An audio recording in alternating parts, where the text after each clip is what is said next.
Είναι κάτι στιγμές τρυφερές και λεπτές, σαν κλωστές τυλιγμένες σαν δράχτη. Σε γυρνούν απαλά, σε μεθούν σιωπηρά, σε γεμίζουν με πείσμα και άχτη.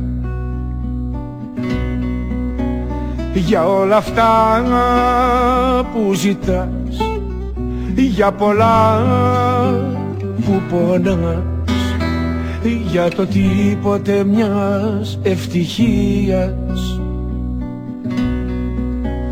και γυρνάς σαν τρελός του καθρέπτη εαυτός, θύμα αυτή της κακής συγκυρίας.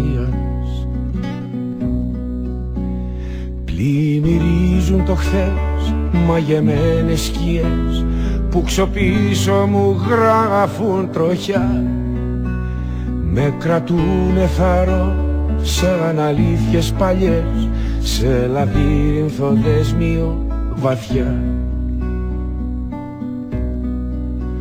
Είναι κάτι στιγμές σαν μικρές πινελιές ζωγραφιάς που δεν έχει τελειώσει.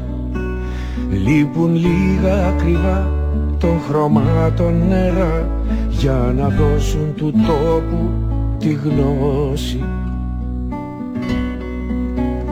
Για τους κήπους της γης, για το ροζ της αυγής, για το κύμα που απόμεινε μόνο